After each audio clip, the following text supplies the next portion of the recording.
Bwana Yesu asifiwe sana.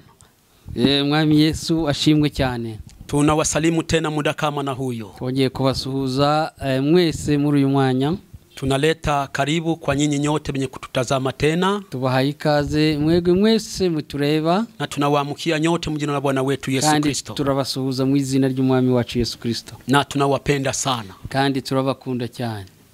Hii cheno Iyo murongo ni cheno iko pale juu ya neno la Mungu tu. Yashiriweho gusa kubwo kwigisha ijambo ry'Imana ry'ukuri. Ndo kwa sababu natafuta nibaambie hivi. Niyo mpamvu dushaka kubabwira ngo kila mtu mwenye kufata haya mahubiri, buri wese ukurikira izi nyigisho, kama natafuta kujua zaidi, kandi yo wifuza kumenya byinshi, kusoma neno la Mungu cyangwa kwiga ijambo ry'Imana ry'ukuri, hakuna shida. Hamagara nta kibazo. Tuko tayari kukuoriente na mtasoma. Kandi turiteguye kuguha uburyo wakwiga. Kwa sababu neno la Mungu ni kwa kila mtu. Kuberera ijambo ry'Imana ni kuri buri wese. Na neno la Mungu ni chakula. Kandi ijambo ry'Imana ni ibiryo. Ni chakula hivi tunakulaga kila siku. Nguko dufata ifunguro rya buri munsi. Na ndo vile mtu anapaswa kuwa na neno la Mungu kila siku maishani mwake. Niko n'umuntu akwiriye buri munsi kurya mu buzima bwe. Ndo kwa sababu inaitwa njia ya kweli. Niyo mpamvu twayise ngo ni inzira y'ukuri. Asante sana ndugu yangu mpendwa. Urakoze rero mwene data mukundwa. Tungaliki na somo yetu. Turacyari muri rya somo ryacu. Somo yetu juu ya ubatizo. Rivuga ku mubatizo. Lakini hapa tuko musehemu ya pili ya ubatizo. Turi mu cyiciro cya kabiri cy'umubatizo. Hapa tuko ku sehemu ya mwalimu wa pili wa ubatizo. Turi wa mwalimu wacu wa kabiri w'umubatizo. Tuko ku Yesu. Ni Yesu. Tulisema Yesu avuze ngo Yesu yanabatizaka kwa Roho Mtakatifu, we abatiza ku bwa Mwuka Wera.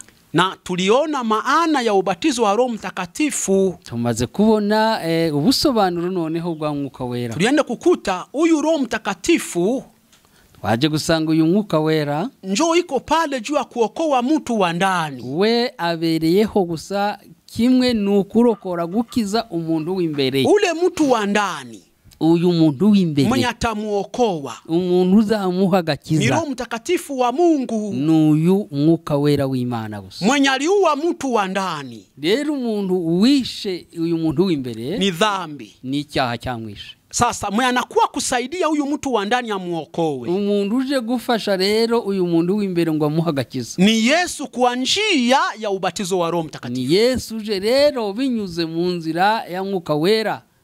Ni kusema njia mojawapo Yesu iko naokoa nayo batu ni kwa njia ya ubatizo wake wa Roho Mtakatifu. Inzira yasigaye gusimwe kugira ngo Yesu arokora abantu ni inzira y'Umwuka Wera mu mubatizo wawe. Nilikuwa ninatafsiri wa Roma sura yake ya 6 mstari wake wa 2 hadi wa 11. Ari hasobanura Abaroma gice cya kabiri kuva umurongo wa 6 tugeza 11. Nasema Baroma 6:2-11. Abaroma 6:2 kugeza 11. Tulienda kukuta aseme nyinyi ambao mulibatizwa ndani ya Yesu. Haranditse ngo mwege mwabatirijwe muri Kristo Yesu. Aseme utu wenu wa zamani ulikufa. Umuntu wanyu wa kera yarapfuye. Na hapa sasa mnakuwa viumbe vipya. Dore ubu mubaye byaremwe bisha. Ni kusema hivi. Ni ukuvuga ngo kusema dhambi yako ishe. Ni ukuvuga ngo kugira ngo cyaha cyacu kirangire mu muntu, mpaka uende ubatizwe na Yesu. Ni ngongo bashifata urugendo kujya kubatizwa na Yesu. Acha kwenda kwa mtu. Reka kujya ku muntu. Hakuna mtu aliweza kuondoa dhambi ndani ya mtu mwingine. Kuko nta muntu ubasha gukura mu muntu icyaha. Yohana alikuwa mtu. Kuko na Yohana yari umuntu. Ndio kwa sababu alishindwa kuondoa dhambi ndani ya moyo wa mtu. Niyo mpamvu nawe yananiwe no gukura icyaha mu muntu mu mutima. Lakini mtu mwenye alitumwa na Mungu, ariko umuntu woherejwe n'Imana juu ya kuondoa dhambi ndani ya moyo wako, kugira ngo akure icyaha mu mutima w'umuntu, ni Yesu Kristo. Ni Yesu wenyine. Na Yesu naye njia ambayo iko natumikisha kwa kuondoa ile dhambi ni ubatizo wa Roho Mtakatifu. Kandi na Yesu inzira gusa koresha kugira ngo arandurike icyaha mu muntu ni inzira imwe gusa y'umubatizo w'Umwuka Wera. Aseme kama vile Yesu alikufa, rero handize ngo nguko Kristo nawe yafuye, na sisi tunapaswa kujihesabu kama vile wafu kwa njia ya dhambi. Natwe tuba dukwiye kwiyumva yuko twafuye ku byaha, mewazima mbele za Mungu ndani ya Yesu Kristo. Ariko tukaba turazima dufite ubugingo imbere ya Kristo Imana muri Kristo Yesu ukiranuka. Aseme kwa sababu Yesu alikufa limoja tu. ngo dore Yesu kuko yapfuye rimwe risa lakini ni mzima mbele za Mungu, ariko ni muzima aremye imbere y'Imana, wala kifo hakina tena na uwezo juu yake, ngo ndetse n'icyaha nta bubasha kimufiteho. na ndo vile nabo bale batabatizwa na Yesu, ngo ni nako rero abazabatizwa nawe nyuma ya kufa kwa njia ya dhambi, nyuma yo gufa ku cyaha, nabo batakuwa bazima mbele za Mungu ndani ya Yesu Kristo. nabo bazaba bazima imbere y'Imana muri Kristo Yesu. Tulisema ubatizo maana yake kuingizwa ndani ya. Uko twavuze ngo umubatizo no kwibizwa.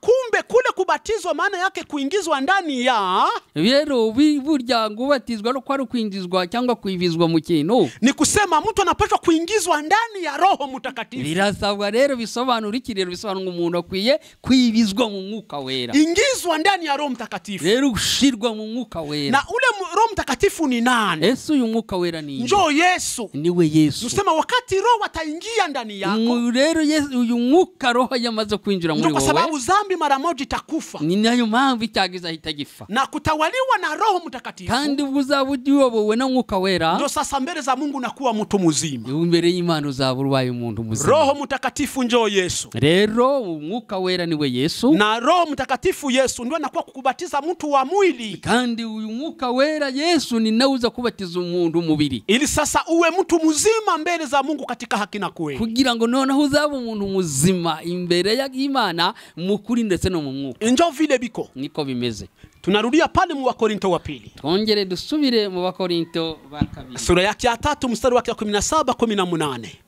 Wakorinto ba kabiri igice 3:17-18. 7 kugeza 18. Ndiyo. 3:17-18. Ndiyo. Haranditse ngo nuko rero umwami umwami niwe Mwuka. Ndiyo. Kandi aho umwuka w'umwami ari niho haba umudendezo. Ndiyo. Ariko twebwe twese ubwo tureba ubwiza bw'umwami ndiyo tureba nko mu ndorerwamo mu maso hacu ndiyo hadatwikiriye. Ndiyo. Duhindurirwa gusa nawe tugahabwa ubwiza buruta ubundi buba bwiza. Ndiyo. Nk'ubwo umwami w'umwuka. Njoo ile Yesu anabatizwa na Roho anakuja juu yake. Yesu anabatizwa na Mwuka Wera za hejuru. Wakati utafundishwa mafundisho ya Yesu neema, numara kuzigishwa inyigisho z'ubuntu za Yesu, unaziamini, ukazizera, zinakutawala, zikakuzura. Njoo Roho Mtakatifu atakuja, nibwo Mwuka Wera zaza, atakuwa kukubatiza we mtu wa mwili. None hakubatiza we munyamubiri. Kule kukubatiza stadiri kuwa Yesu kukubatiza wewe. Ndio utakuwa kuingizwa katika Roho. Uzaba winjizwe mu Mwuka. Uingizwe katika Roho. Winjizwe mu Mwuka. Njoo hapo utakuwa kiumbe kipya. Ako kanya nibwo uzitwa icyarimwe gisha. Na wakati utabatizwa na Roho Mtakatifu, kandi numara kubatizwa na Mwuka Wera, unakuwa kiumbe kipya. Ukaba icyarimwe. Njoo Mungu kumbingu, nibwo mwijuru Imana anakushuhudia, izaguhamiriza, huyu ni mwanangu, ikazavuga ngo dore uyu ni umwana wanjye ninayependezwa naye, kandi nishimira. Ni sisi tunapaswa kuwa wana wa Mungu. Ni twebwe dukwiye kuba abana b'Imana. Tutakuwa wana wa Mungu wakati gani? Ese tuzitwa abana b'Imana ryari? Wakati Roho wa Mungu atakuja kutubatiza. Igihe Umwuka w'Imana azatubatiza. Na kwa njia ya kuwa na Roho wa Mungu ndani yetu. Kandi no mu nzira yo kugira uwo Mwuka Wera. Njoo ule Roho wa Mungu atatugeuza wana wa Mungu. Uwo Mwuka Wera rero nibwo azaduhindura abana b'Imana. Bagalatia. Abagalatia. Sura yake ya 4. Merci Seigneur. Bagalatia ibica 4. Bagalatia sura yake ya 4 mstari wake wa 4 hadi wa 6. Bagalatia ni ibice 4 murongo wa 4 kugeza ku wa 6. Ndiyo. Usome mu izina rya Yesu. Ndiyo. Maze igihe gikwiriye gisohoye. Ndiyo. Imana iyohereza umwana wayo wabyawe n'umugore. Ndiyo. Kandi wavutse atwarwa n'amategeko. Ndiyo. Ngo acungure abatwarwa nayo. Ndiyo.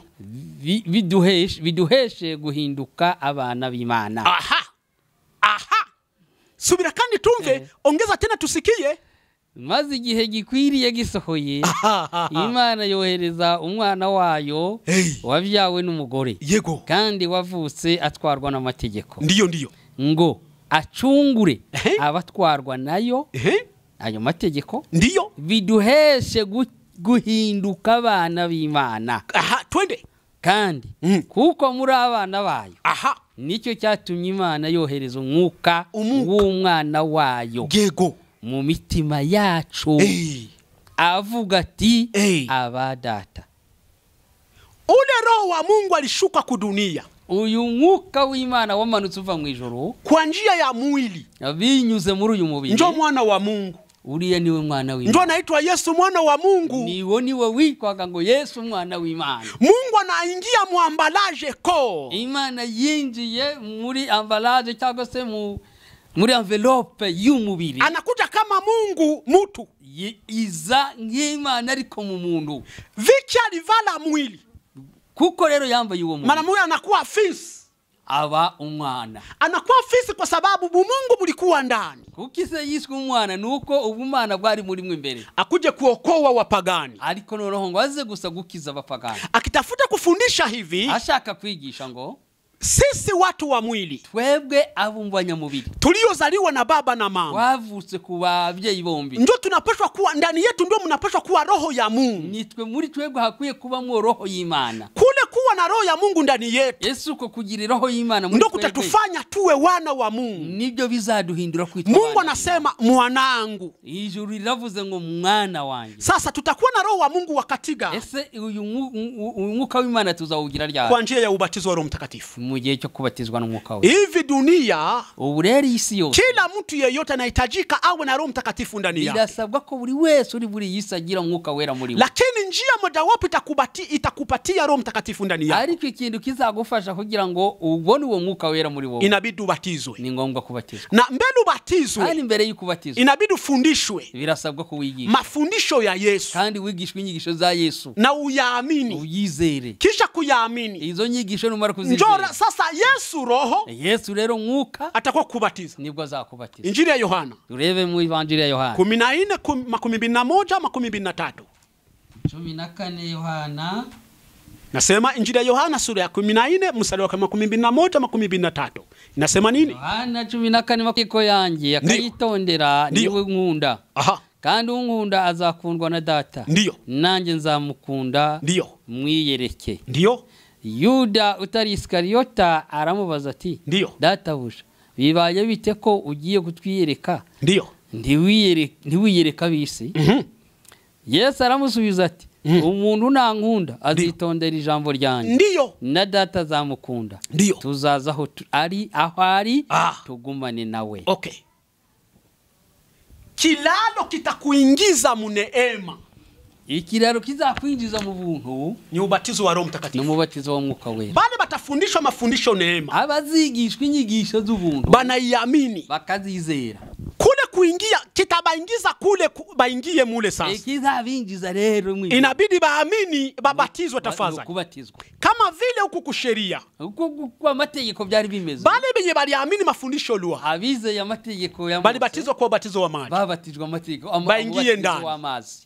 Nabo baribizwa. Njoo ilikuwa ni alama kusema mtu anaamini. Icyo cyari kimenyetso cyuko umuntu yizaye nuko yibizwaga. Ndio kwa sababu watu bote kudunia. Niyo mpamvu rero mwisi yose. Banasema hivi. Baravuze ngo muamini anapashwa batizwe. Ni ngombwa ko uwizera wese abatizwa. Niko muamini kwa sababu nishabatizwa. Umuntu wese akavuga ati aho ari mujewe ndi umukristo kuko nakinabatijwe. Kwa sababu ni Biblia. Nibyo ni Biblia bivuga. Hakuna mtu anaweza aitwa muamini kama akubatizwa. Nibyo kuko nta wakwitwa umukristo hatarabatizwa. Sasa huku kuwa Yesu nako. Noneho kuri uyu mwarimu ndi twabonye Yesu. Kusema kama ulishaamini mafundisho ya Yesu neema. Naho rero kugira ngo uwemeze yuko wamaze kwizera inyigisho ze z'ubuntu. Alama ya kusema ulishaamini. Ikimenyetso kibigaragaza yuko wizeye. Inabidi ubatizwe na Roho. Nawe ni ngombwa ubatizwa mu mwuka. Na wakati utabatizwa na Roho. Kandi numara kubatizwa mu mwuka. Hakuna mtu atakubatiza. Nta nuwo uzakubatiza. Ni Roho mwenyewe. Ni umwuka wenyine. Yani Yesu mwenyewe. Yesu bwe. Yesu ndiye anahusika na kubatiza watu katika Roho. Kwa Yesu ni ushinzwe gusa kubatiza abantu mu mwuka. Mpaka Roho tu. Ni Roho ni umwuka. Matendo ya Mitume. Ibyakozwe n'intumwa. Sura yake ya kwanza mstari wake wa 5. Igice cya mbere byakozwe n'umurongo wa 5. Ndiyo. Byakozwe n'intumwa dusome igice cya mbere umurongo wa 5. Aha. Aravuze ngo ndiyo. Kuko Yohana yabatirishaga amazi. Ndiyo. Ariko mwebweho mu minsi mike muzabatirishwa umwuka wera. Ndio vile. Maubatizo iko mbili. Imibatizo ni ibiri. Acha kushinda uko na lalamika nisha batizo. Ulibatizwa wapi? Reka kwirugubesha abantu ngora batizwe umubatizo. Uko mwanafunzi wa nani? Ese umwigishwa wande? Uko muamini kuhusu mafundisho gani? Ese uwizeye izihe nyigisho? Juu ya nini tubatizwe na Roho Mtakatifu? None se kuki se tugomba kubatizwa na Mwuka Wera? Munifate mzuri. Kurikirana ahantu neza. Tulisema Yesu anabatiza kwa Roho Mtakatifu. Avuze ngo Yesu ashinzwe kubatizwa mu Mwuka Wera. Nilisema hivi, ubatizo wa Roho Mtakatifu maana yake kifo. Ariko twasobanuye ngo umubatizo wa Mwuka Wera sobanura urupfu. Kifo gani? Uruhe rupfu? Kifo cha kuua dhambi ndani yako na kukufufua wewe kiumbe kipya. Ni urupfu rwo kwica icyaha muri wowe no kukuzura ukabicyaremwe gisha. Kama uko unatafuta kuwa kiumbe kipya, hapana kuomba sana. Rero iyo umuntu ashaka kwitwa icyaremwe gisha ntabwo asenga cyane. Lakini sikuambi usiombe. Ariko ntitukubujije gusenga. Omba sana. Senga cyane. Lakini usitafute kuwa kiumbe kipya kwa njia ya maombi. Ariko ntabwo uzaba icyaremwe gisha unyuze mu nzira y'amasengesho. Kama unatafuta dhambi toke, hayakuwa kusema kwa juu naomba sana. Huko iyo ushatse kuvuga ngo icyaha kigushiremo ntuvuge ngo nukusenga cyane. Lakini sikwambi kama usiombe Mungu akusamee, lakini aila haitatosha dhambi. No kuvuga ngo Mana mbabarira cyangwa kwatura icyaha nabyo ntago bikuraho icyaha. Lakini kitu njia moja wapi taisha dhambi ndani yako mpaka uende Yesu akubatize. Ikintu gusa kizagufasha kikagukura mu icyaha no kugenda Yesu akubatiza. Dunia isi Yesu yeye ule ku parking. Yesu dore nguri ahagaze hariya iko natunga kila mtu. Uri wese aramutegereje. Aende mubatize. Aragutegereje buri gare. Bantu balibatizwa na Yohana bakabakia tu pale. Abantu babatijwe na Yohana bahagaze aho. Nilishaamini. Narizeye. Nishaokoka. Narakijijwe. Mimi niliokoka tangu zamani. Leo nakijwe kuva kera Nibatizwa ku maji mengi. Nabatijwe mu mazi menshi. Mimi niko duaye wa makanisa. Leo ndi umuhanga ndiye mukuru wa matorero. Acha bile. Kana nibyo bintu. Yohana alikuwa nakutayarisha. Yesu yaraguteguraga. Yesu yeye nakuchunga. Yohana yaraguteguraga ariko Yesu aragutegura. Yohana alikuwa nakutayarisha kwa Yesu. Yohana we yaguteguriraga ngo ugende kwa Yesu. Yesu anachunga sasa aondoe dhambi ndani yako kweli kweli. Yesu rero nawe mubatizo we aragutegereje ngo yakure mu icyaha burundu. Ndio kitu cha kwanza kile objective ya kukubatiza kwa Roho Mtakatifu ni ili dhambi kufe ndani yako. Yego rero yo kukubatiza mu Mwuka Wera nuko icyaha gifa burundu muri wowe. Objective ya pili, lengo la pili la kubatizwa kwa Roho Mtakatifu ni nini? Yego rero ya kabiri yo kubatizwa mu Mwuka ni iki? Kusema lengo la pili la kusema mtu abatizwe na Roho Mtakatifu ni kwamba kwa njia ya ubatizo wa Roho Mtakatifu ndo tunasamehewa ile hukumu ya Mungu ambayo ilikuwa inatuchunga ya kupotea ya kuhukumiwa milele. Inatoka juu yetu ni kwa njia ya ubatizo wa Roho Mtakatifu. Ndego rero ya kabiri yuko wabatizwe mu Mwuka Wera nuko ari uburyo bwo kubabarirwa icyaha. Ile hukumu ya Mungu ambayo ilikuwa inakuchunga kwa sababu uko na dhambi utapotea milele. Kile kitu kinatoka juu yako ni kwa njia ya ubatizo wa Roho Mtakatifu. None nyuma yo kubabarirwa ukizera yuko urubanza iteka uri waraciriweho riba rikuweho. Hivi dunia yote kila mtu iko na dhambi. Kuko muri isi yose kila mtu mwenye iko na dhambi. Muri isi yose buri wese ufite icyaha iko chini ya hukumu ya Mungu. Ari musi yo gucirwaho iteka y'urubanza rw'Imana. Siku moja atahukumiwa na Mungu. Kubera ku musi umwe azahanwa n'Imana. Iko muhasira ya Mungu. Ari mu mujinya w'Imana. Akule, urye, fanya kazi, kora imirimo, endelea sana kudunia. Kora cyane utera imbere. Kama uko na dhambi, ariko nibi cyake kikora. Uko chini ya hukumu ya Mungu. Uri musi igihano kigutegereje. Uko condamnation. Uri musi yuko uri urahanwa azahanwa. Mena ile condamnation inatoka juu ya mtu wakati gani? None si cyo kintu ugenda na cyo gushinja ko ugomba guhanwa kivaho jari. Ni kwa njia ya ubatizo wa Roho Mtakatifu. Rero iryo gucirwaho iteka bikurwaho gusa ku nzira imwe y'Umwuka Wera. Wakati mtu anakubatizwa na Roho Mtakatifu, iyo umuntu amaze kubatizwa n'Umwuka Wera, hasira ya Mungu ilikuwa juu yako juu ya kukuhukumu. Wa mujinya wari gucirwaho iteka n'Imana inaondoka. Ako kanya kiba kirangiye. Condamnation ya Mungu juu ya kukuhukumu milele inaondoka. Igihano cyo gucirwaho iteka kiba kirangiye. Njoo lengo la pili la kubatizwa na Roho Mtakatifu. Iyo ni intego ya kabiri yo kubatizwa n'Umwuka Wera. Bakolosai. Turebe igitabo cyo mu Bakolosai. Bakolosai sura yake ya pili mstari wake wa 14 unashuka mpaka 15. Turebe Abakolosai ibice bibiri. Sura yake ya pili mstari wake wa 14 hadi wa 15.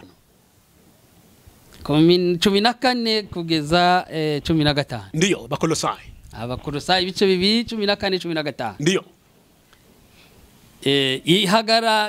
Ihanagura urwandiko rw'imihango. Anza ku 12 tusikie ka historia mzuri. 12. Bakolosai sura yake ya 2 mstari wake wa 12 hadi 15 ndio tusikie ka historia mzuri ka ile neno. Tangirire rero kugira ngo tubyumve neza kuri 12. Abakolosayi ibice 2:12. Aha. Kuko mwahambanywe nawe mu mubatizo kandi nimo mwazuranywe nawe. Unasikia? Kubwo kwizera imbaraga z'Imana zamuzuye mu bafu. Ndio. Kandi ubwo mwari mufuye muzize ibicumuro byanyu no kutakebwa kw'imibiri yanyu. Ndio.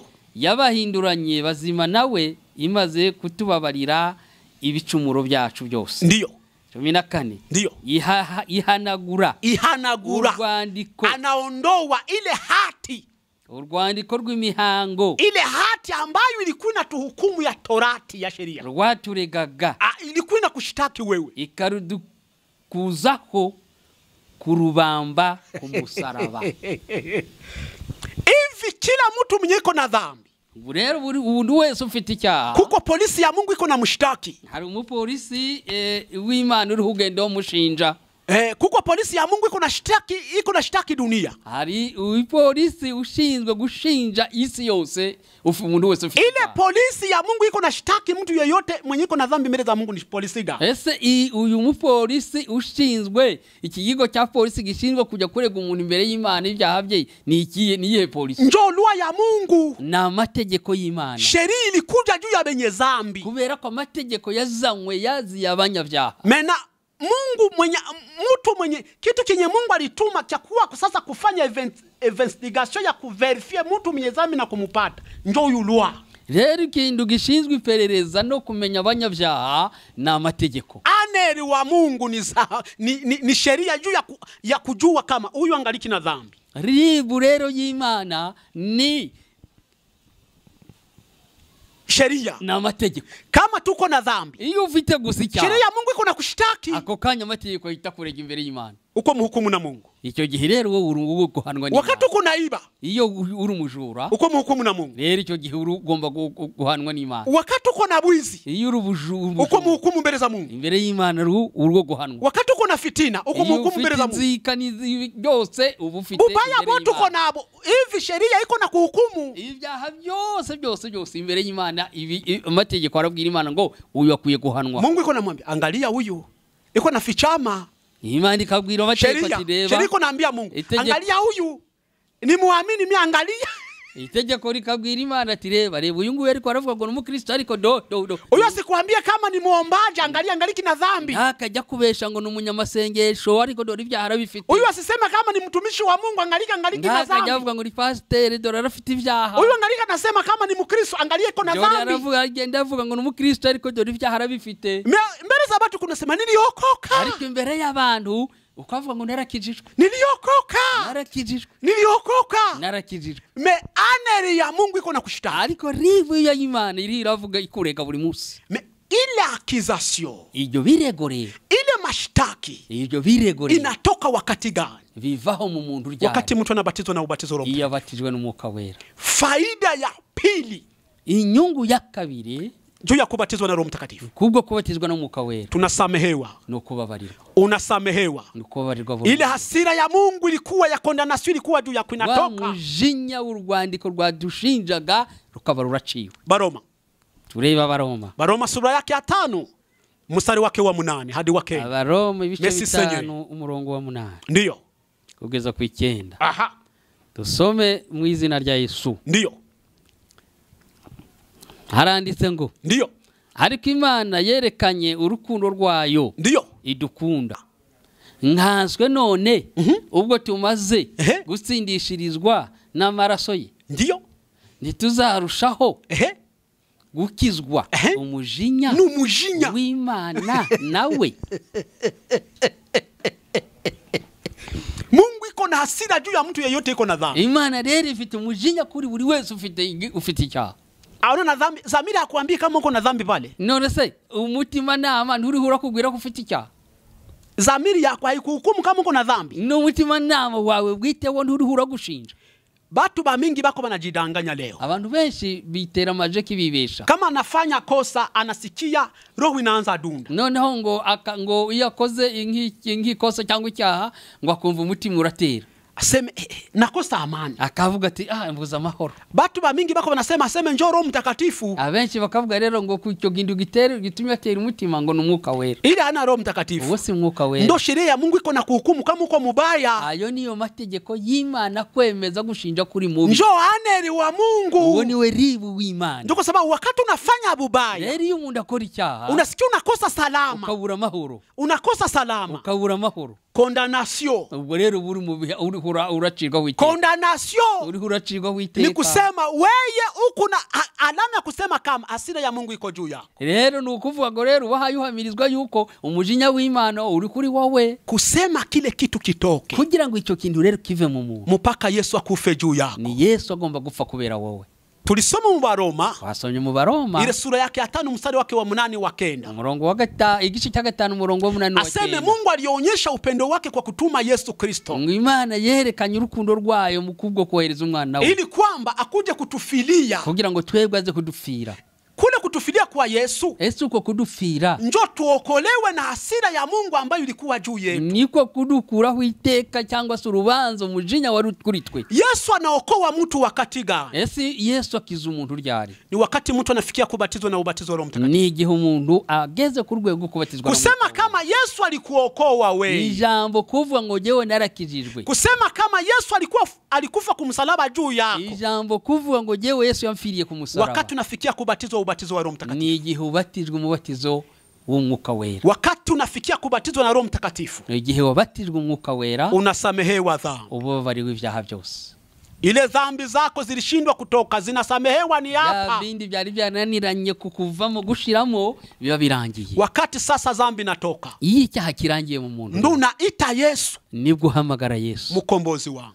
Ukamwita rero ko ari umucunguzi wawe. Bwana na Mwokozi wa maisha yako. N'umukiza. Lakini kama Yesu hayakubatiza kwa Roho Mtakatifu. Ariko Yesu ataragubatiza mu mwuka wera. Ndo maana ungaliki na dhambi. Niyo mpamvu gifite ibyaha. Pale Yesu hayakuwa Mwokozi wako. Aho ntaraba umucunguzi wawe. Yesu hayakufia msalaba. Ntaranagufira ku musaraba. Ndio kwa sababu ungaliki na dhambi. Niyo mpamvu kigenda n'ibyaha. Kumsalaba dhambi Yesu alisema ndo alisha dhambi. Ariko kumusaraba we yarivugiye ubwa ngo byose birarangiye icyaha. Kushtuka batu huku chini bangaliki na dhambi. Ariko hano turacyagenda n'ibyaha. Kumbe batu habayaokolewa na Yesu. Rero abantu barakizwa na Yesu. Kumbe Yesu hayafia batu. Yesu ntarafira abantu ku musaraba. Mtu ambaye alishafiwa na Yesu. Umuntu yamaze gufirwa na Yesu. Ndani yake hamuna dhambi, nje na ndani. Muriwe icyaha imbere n'inyuma nta cyaha. Ule ndo Mkristo. Uwo niwe Mkristo. Na ule ndo kanisa. Uwo niwe torero. Na ndo ule ataenda kumbingu. Uwo niwe uzajya mu ijuru. Mungu awasaidie sana ndugu yangu. Nani wafashe bene data bakundwa. Faida ya pili ya kubatizwa na Roho Mtakatifu. Inyungu cyangwa intego ya kabiri ya kubatizwa n'umwuka wera. Ni kusamehewa. No kubabarirwa. Hukumu ya Mungu ambayo ilikuwa juu yako itasamehewa wakati utabatizwa na Roho Mtakatifu. Cya gihano twaciriho urubanza kiba kiturangiriyeho, kiba kivuyeho ukababarirwa. Mungu akusaidie sana ndugu yangu mpendwa. Imana igufashe mukundwa. Mlikuwa na yambaye mwalimu mtume mwalimu Shadraki Kuniwa yote mzima kwa ajili ya kufundisha neno la Mungu. Mwari kumwe na mwalimu Shadraki wigishije ijambo ry'Imana ku isi yose. Alikuwa nasindikizwa na Wasabose Pascal. Mungu awabariki sana. Maranatha. Maranatha, Maranatha.